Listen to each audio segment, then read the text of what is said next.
Hello everyone and welcome on the Papier de Rêve channel. I'm Ursula and today I will be painting with you a spring sky with a lot of dramatic effect. Spring here in Stockholm has been a bit chaotic this year with a lot of rain and clouds and bad weather overall. And that's why I have a lot of reference picture of very dark sky, very dramatic skies, and that's why I will paint this subject today. So I'm starting this painting by painting the part of the sky that was totally blue in my reference picture. And I'm painting wet on dry paper so that I can have hard edges, and I will soften some edges to have this idea of clouds later. And I'm playing with really dark color for the clouds so that there is a strong contrast with the blue skies and the clouds. It will appear more dramatic and a bit more emotional in a way. And for this dramatic point of view, I've chosen my color very carefully to help me show you the dramaticness of the skies. So I'm playing with a lot of blues today. The clouds are painted with Lunar blue, Indigo and Payne's gray. And the blue sky is a mix of Cobalt blue and Cerulean blue. I'm using very dark blue colors for the clouds so that they are very strongly dark on my paper, and I will add layers and layers of pigment so that they are really dark. But for the sky blue, I'm using Cobalt blue and Cerulean blue in order to get a little bit more softness here. I'm not using Indent blue because it would have been a bit more natural with the Indent blue, but I like the contrast with Cerulean blue and Cobalt blue against the color of Indigo and Payne's gray. And also Cobalt blue is in the same area of colors than Payne's gray and Indigo, and it fits better than Indent blue. Today I've also chosen this color for their granulating power, especially for Lunar blue and Cobalt blue. They are very granulating, and it's quite a nice thing to have when using rough paper, so that all the tiny pieces of pigment are going on the hollow of the paper, and it gives this very nice sandy effect, and I like that a lot. It adds texture and interest very quickly to a painting. And also Lunar blue is separating the pigment of the color, are separating, so it almost appears a little bit turquoise in some area, and I like this effect too. It adds a lot of interest in the cloud and a little bit of color so that it's not just black. My reference picture is just a lake with the other side visible, and this very dark cloud on top of the lake. And my version of this picture is not very realistic. It's much more in the feeling and emotion. So I will add a lot of tiny details of context so that the picture will be better understand, such as the line of horizon and some trees and the land in front of the lake. All those tiny details will add depth to the painting, and will also build this feeling of a dramatic sky.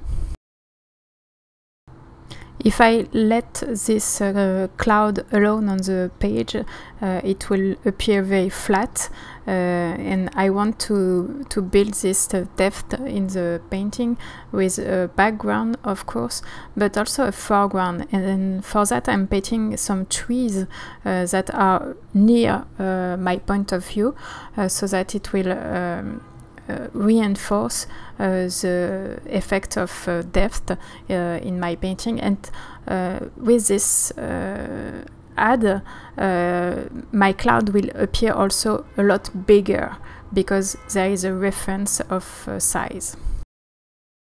I'm letting my painting dry fully, and I will walk you through my supplies. For the brushes I've used an Escoda Aquario number 18, and for the color I've used Cobalt blue, Cerulean blue, yellow ochre, rose madder lake, lunar blue, indigo, and Payne's grey. And my paper is Canson Héritage in rough. While I was listing my colors, I feel like there is two stranger in the list. That's yellow ochre and rose madder lake. The other colors are all blue or in a blue tint, so it's a bit weird to see yellow ochre and rose madder lake, but I can explain it. I've used a tiny bit of yellow ochre on the skies that is near the horizon, because I want this part to be a slightly warmer tone, because it's often the case when you look at the horizon line.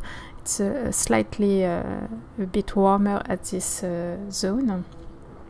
So I use yellow ochre for just that, and it will also create a warm area, which will bring all the cold color more cold in sort by contrast. And I've also used a tiny bit of rose madder lake in the cloud to get some sort of violet with a mix of indigo, and it adds a tiny bit of colors, and I think it's a bit interesting to add colors to a cloud so that it's not just grey, but it's grey and colors. In my first layer, I've been a little bit too quick to paint the other side of the lake, and it has bled a lot in the sky and in the water. So I'm going again with Payne's grey on it in order to define it a little bit more, so that the picture is a little bit more understandable. I've used a lot of Payne's grey in this painting, and that's a bit strange for me because I'm not a big fan of Payne's grey. It's a very handy color because it darkens every color very quickly, but you have to mix it with a cold color because Payne's grey has a little bit of a blue tint in it, and it's better with cold colors. I could have used also a neutral tint for that, but I would have to mix a little bit more blue in my neutral tint to get this grayish bluish effects. Payne's grey is a very nice color overall, very powerful and very dense in pigment, but I'm not using it a lot just because it's not part of my regular colors. I much prefer blues and yellows and red, and make my own grey than using one that it's already made. I'm very happy with this painting because it's dark, it's dramatic, but it's also a nice representation of my emotion in spring in Stockholm, and I like this darkness, and it's a landscape that I'm able to see a lot here in Stockholm, so I'm very happy to have been able to retransmit that in my painting. And this video is now ending. Thanks for watching. I hope you like it. Please check the blog post for more information about it, and tell me what you think in the comments. See you soon.